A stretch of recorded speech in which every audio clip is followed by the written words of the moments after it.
नमस्कार, स्वागत है आपका। अब की बार किसका बंगाल, आखिरी राउंड के मतदान की डिटेल्स के साथ आपके सामने हम हाजिर हैं इस खास पेशकश में। मेगा कवरेज लगातार आज दिन भर आप देखने वाले हैं। मैं हूं आपके साथ आशा झा।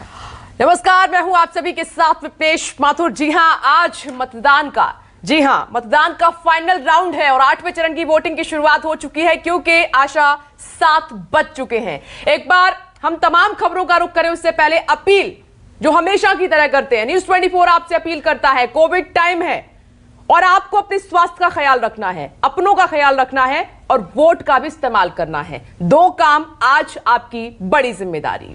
बिल्कुल, तो आज 8वें चरण का मतदान है और इसके बाद सिर्फ नजर होगी 2 मई पर जब चुनावी नतीजों का ऐलान होगा। लेकिन कोरोना के बीच बंगाल में आखिरी चरण की ये जो जंग है और तब जब 4 जिलों के 35 सीटों पर आज वोट डाले जाएंगे। पिछली बार हमने देखा 7वें चरण में सबसे कम वोटिंग हुई थी अभी तक, अगर 7 चरणों को देखें। इसके बाद आज 8वां चरण। क्या कारण मतदाताओं के बीच कोरोना का भय है, डर है? हमारे साथ हर जिले से हमारे सहयोगी वहां की तस्वीर बताने के लिए मौजूद रहेंगे।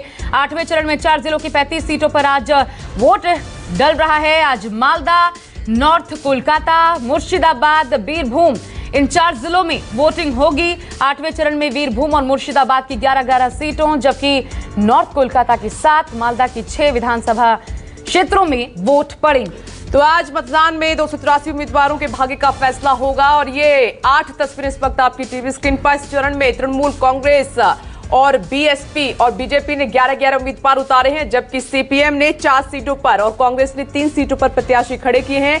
8वें चरण में चुनाव के दौरान सुरक्षा के लिए केंद्रीय सुरक्षा बल की 753 कंपनियां तैनात की गई हैं। वोटों की गिनती 2 मई को होगी, लेकिन उससे पहले शाम 4 बजे से देखिएगा बंगाल चुनाव पर न्यूज़ 24 का सबसे विश्वसनीय एग्जिट पोल। जी हाँ, न्यूज़ 24 टुडेज चाणक्य 4 बजे से शाम लगातार आज देखिए सबसे विश्वसनीय एग्जिट पोल। और हमारे साथ देखिए स्क्रीन पर नजर दौड़ाइए, इस वक्त 4 जिलों से 4 सहयोगी जुड़ चुके हैं। राजीव रंजन को आप देख सकते हैं, नॉर्थ कोलकाता से हमारे साथ मौजूद हैं। मनोज पांडे नॉर्थ कोलकाता में ही एक अन्य सीट से, राजीव चौरंगी सीट से मौजूद है। अमरदेव पासवान बीरभूम से, मनाली दत्ता मुर्शिदाबाद। बहुत महत्वपूर्ण होने वाला है इस बार भी मुर्शिदाबाद का चुनाव, वहां से हमारे साथ जुड़ी हुई हैं। लेकिन सबसे पहले राजीव आपी के पास आते हुए, और जो मैंने कहा शुरुआत में ही, 7वें चरण का मतदान ऐसा रहा जहां पर सबसे कम वोटिंग, अगर कुल मिलाकर के 8 चरणों में 7 चरण तक देखें, 7वें चरण में ही सबसे कम वोटिंग हुई थी।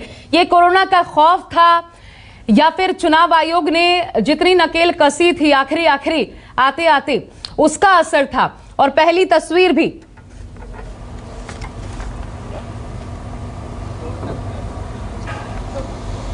देखिए, 7वें चरण में साउथ कोलकाता की जिन 4 सीटों पर चुनाव हुआ था वहां मतदान 60% था, जो सबसे कम था और उसकी वजह से ओवरऑल परसेंटेज भी कम दिखाई दिया। मालदा मुर्शिदाबाद के इलाकों में, बीरभूम में मतदान ठीक ठाक हुआ था।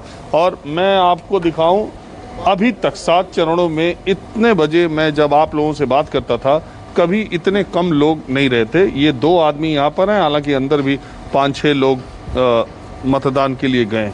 इतनी कम लाइन पिछले 7 चरणों में कहीं नहीं लगी। एक बात तो है कि कोलकाता देश का सबसे संक्रमित राज्य है कोरोना से, अगर लिहाज से देखा जाए टेस्टिंग के। दूसरी बात यह है कि एक अजीब सी विडंबना है, एक अजीब सी बात है कि यही कोलकाता के वासी रोज सुबह, अगर आप अस्पतालों का दृश्य इस समय जाकर के देखें तो वहाँ कोविड टेस्ट के लिए, कोविड वैक्सीनेशन के लिए वो लाइन में लगे हैं, और दूसरी तरफ मतदान के दिन यहाँ वोट देने के लिए लाइन में लगते हैं। 2-2 लाइनें एक साथ लग रही हैं कोलकाता में। और निश्चित तौर पर कोविड का जो असर है, कोरोना का जो डर है और जो खबरें लगातार इधर उधर से देश के अलग अलग हिस्सों से आ रही हैं, वो किसी भी आदमी को, चाहे वो अपने घर में हो, चाहे बाहर काम कर रहा हो, चाहे कोलकाता में हो, दिल्ली में हो, लखनऊ में, हर आदमी डरा हुआ है, हर आदमी खौफ के साए में जी रहा है। लेकिन यहाँ मतदान हो रहा है और वोटिंग हो रही है, तो लोग वोट देने के लिए आए हैं, आप देख रही हैं। और ऐसा अब ये बहुत एक तरह से ये भी बात है कि आज अंतिम चरण का मतदान है, आज अब ख़त्म ही हो जाएगा। उसके बाद 2 तारीख को मतगणना होगी। लेकिन देखिए लोगों की संख्या बहुत कम है। आखिरी में ये डर क्यों देखने को मिल रहा है? ये पहला, दूसरा, तीसरा, चौथा, 5वां, 6ठा, कम से कम 6 चरण में तो हमने देखा ऐसा डर नहीं था। 7वें 8वें में डर हावी कैसे हो गया?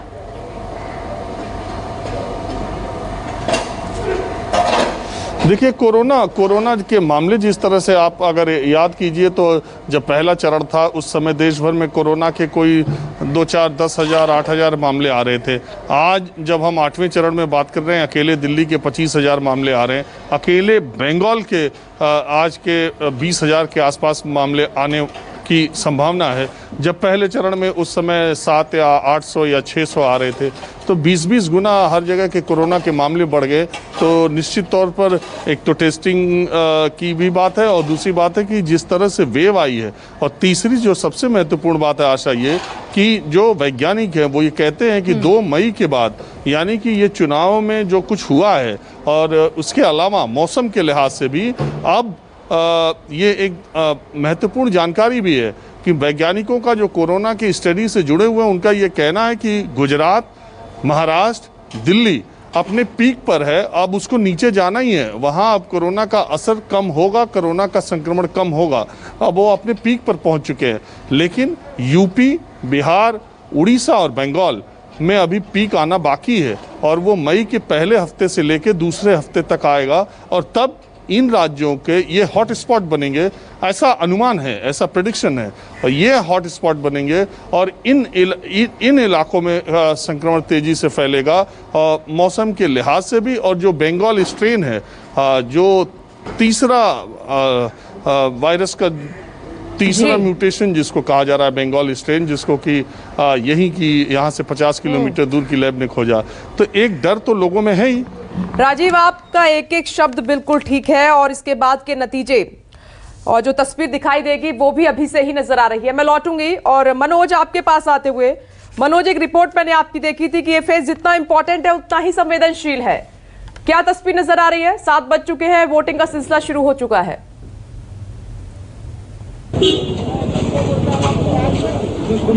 जी देखिए, इस समय हम मौजूद है कोलकाता का जोड़ा साकू ये विधानसभा है। कहीं न कहीं ये अपने आप में बहुत बड़ा दिलचस्प है और टीएमसी का यहाँ पे लगातार देखे गढ़ रहा है। जाहिर सी बात है, इस बार यहाँ पे कांटे की टक्कर दिख रही है, और जिस तरह से देखे कि लोगों में कांटे की टक्कर तो है, लेकिन कहीं न कहीं कोरोना का जैसे महामारी का भी लगातार खौफ है, लोग डरे सहमे है। और जिस तरह से देखे कि ये चलिए, मनोज से अभी संपर्क नहीं हो पा रहा है। मनोज, मैं लौटूंगी आपके पास, वहां कुछ महिला मतदाता भी हैं उनके पीछे, उनसे हम बात करेंगे। लेकिन मनाली दत्ता, आपके पास आते हुए दिन की पहली तस्वीर 8वें चरण में कैसी वहां पर नजर आ रही है, और जरा वहां का समीकरण भी समझाइए।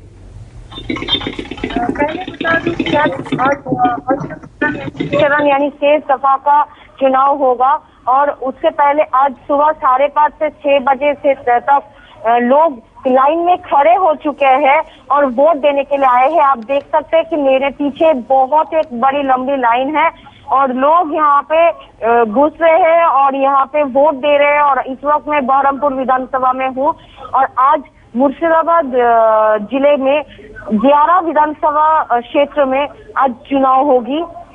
ये द्वितीय दफा है और आखिरी दफा भी है यहाँ पे मुर्शिदाबाद में चुनाव होने वाला है। पिछले दिन हम लोगों ने देखा था कि सप्तम दफा में जो चरण में जो वोट हुआ था उसमें बॉम्बिंग भी हुई थी, वोट रिगिंग भी हुआ था, और उसके साथ कई जगह पे मारपीट भी हुई है।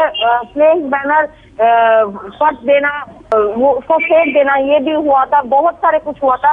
लेकिन अभी तो फिलहाल शांतिपूर्ण भाव शुरू हुआ है ये चुनाव। अभी देखना बाकी है कि सारा दिन क्या होता है। मनाली, ये एक्चुअली कांग्रेस नेता अधीर रंजन चौधरी का गृह क्षेत्र है मुर्शिदाबाद, और यहाँ पर माकपा, कांग्रेस और आईएसएफ गठबंधन को अच्छे नतीजों की उम्मीद है। हाँ, बहुत ही उम्मीद है, क्योंकि लोगों में अभी भी कांग्रेस की जो हवा है वो अभी भी लोगों में है, और ये लोग कांग्रेस के हित में ही बात करते हैं। और मुर्शिदाबाद तो ऐसे ही अधीर का गढ़ कहा जाता था, लेकिन अभी टीएमसी का पूरा दखल है यहाँ पे, टीएमसी का राज है यहाँ पे हर जगह पे। लेकिन कुछ कुछ इलाका अभी भी है जहाँ पे कांग्रेस के अलावा लोग कुछ समझते भी नहीं है। और आज इस वक्त जहाँ पे मैं हूँ बहरमपुर विधानसभा में, यहाँ पे तो अधीर रंजन चौधरी को किसी और कुछ वक्त के बाद हम लोग उनको देख पाएंगे, वो खुद रास्ते पे आएंगे और लोगों के साथ बात करेंगे। हम वो चित्र भी उठाएंगे कुछ देर बाद। और यहाँ पे कांग्रेस का जो एक हवा है वो अभी भी है, लोग कांग्रेस को ही ज्यादा समझते हैं यहाँ पे। ठीक है मनाली, आप बने रहिएगा। हम एक बार अमरदेव पासवान का भी रुख कर लेते हैं। बीरभूम से इस वक्त हमारे साथ मौजूद है और बीरभूम से अमरदेव पासवान, बड़ी सारी खबरें इस बीच आई हैं। सैंथिया म्यूरेश्वर में जिंदा बम बरामद हुआ, चितपुर में कल ही सुबह जिंदा बम बरामद हुआ, फिर रंगतला गांव में बीजेपी के जो बूथ अध्यक्ष जगन्नाथ चक्रवर्ती, उनके घर 2 जिंदा बम फेंके गए। इस माहौल में ये 8वें चरण का जब मतदान हो रहा है, कितनी सख्ती चुनाव आयोग की देखने को मिल रही है और आखिर यहाँ पे इतना टसल क्यों है, टफ फाइट किनके बीच?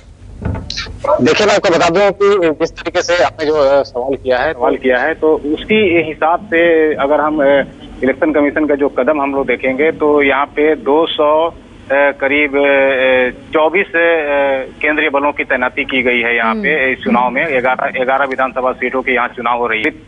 3,908 यहाँ पे बूथें बनाई गई हैं। तो उन बूथों की सुरक्षा को लेकर कि किसी भी तरह के अप्रिय घटना न घटे, जिसको लेकर ये सारी तैयारियां की गई हैं। आप सुबह से ही देख सकती हैं कि किस तरीके से जो लोग हैं, जो मतदाता हैं, वो यहाँ पे लाइन लगा के यहाँ मतदान करने के लिए पहुंचे हुए हैं। और जो कोरोना प्रोटोकॉल का भी जो अगर हम बात करें तो उनको भी वो भी ध्यान में रख के ये लोग यहाँ पे लाइन लगा के और सोशल डिस्टेंसिंग जो है वो भी लगा के यहाँ पे वो लोग खड़े होके जो है मतदान कर रहे हैं। और यहाँ की अगर टक्कर की बात करें अगर जो राजनीतिक दलों की, तो यहाँ पे एक समय था जब यहाँ पे कांग्रेस का अच्छा यहाँ पे गढ़ हुआ करता था, जिसके बाद में सीपीएम का यहाँ पे कब्जा हुआ, उसके बाद में टीएमसी का हुआ। अब यहाँ पे जो है बीजेपी ने कहीं ना कहीं घुसपैठ किया है, जिस कारण अब ये जो है टीएमसी वर्सेस बीजेपी दोनों की कांटे की टक्कर चल रही है। जी एक बार मनोज पांडे का भी रुख कर लेते हैं। संपर्क टूट गया था मनोज से, उसके बाद राजीव रंजन का रुख करेंगे। मनोज, क्योंकि एम फैक्टर बड़ा हावी है, आपके पीछे महिलाओं की ही लाइन नजर आ रही थी, जरा सीधे बात कीजिए, क्या मसले उत्तर कोलकाता में जिसके साथ आज माइंड सेट करके आई हैं महिलाएं चुनाव में अपनी भागीदारी निभाने? चलिए, मनोज तक आवाज अभी आशा नहीं पहुंच पा रही, तब तक राजीव रंजन का रुख कर लेते हैं। राजीव, आप पीछे देख पा रहे हैं क्या तस्वीर कुछ बदलती हुई नजर आ रही है क्या? 2 मिनट। देखिए, लोग तो उतने ही हैं, मैंने बताया बहुत कम लोग हैं। ये पहली बार ऐसा हो रहा है कि 7 बजे मतदान शुरू हो गया है, लेकिन हमारे साथ इस वक्त बुजुर्ग दंपत्ति हैं जो सीनियर सिटीजन है, वोट देने के लिए पहले आए थे। मुझे लग रहा है पहला दूसरा वोट ही आपने दिया है। पहला दूसरा ही दिया। हाँ, पहला दूसरा ही वोट दिया हम दोनों ने। तो हम ये कह रहे हैं कि कोलकाता में इतना ज़्यादा कोरोना का डर भी है, बीच में वोट भी देना है, आप लोग कैसे? हम लोग का वैक्सीनेशन हो गया, दोनों डोज। अच्छा, सैटरडे को, उसको पहले 1-2 दिन पहले हुआ है सब। तो और कोरोना लास्ट ईयर हुआ भी था, तो उससे इम्यूनिटी तो बढ़ी गई है कुछ। अच्छा, और मैं ये अगर पूछूं कि आप वोट डालने से पहले आपके दिमाग में कौन सी बातें थी, इश्यूज थे, किन चीज़ों को दिमाग में रख के आपने वोट किया? चेंज के वास्ते वोट किया एक्चुअली। बहुत कुछ आशाएं थी पिछली सरकार से, लेकिन वो हुआ नहीं कुछ, तो इस बार चेंज के लिए वोट किया। और माता जी, आपको कोरोना में वोट डालने के लिए आपने कहा या अंकल ने आपसे कहा कि चलना है? नहीं, हमेशा ही देते हैं, आते हैं साथ में। इतना कोरोना फैल रहा है तो आपका मन हुआ कि चलें कि लगा कि घर ही रहे? नहीं जी, देने का था। एक ब्रेक लेना पड़ रहा है राजीव, इसलिए थोड़ा आपको रोकना पड़ रहा है। दोबारा आपके पास आते हैं, लेकिन देखिए 4 जिले जहां पर इस बार ये चुनाव हो रहा है, मालदा, मुर्शिदाबाद, बीरभूम, उत्तर कोलकाता, चारों जिलों की हर एक तस्वीर आपके सामने। अब की बार किसका बंगाल?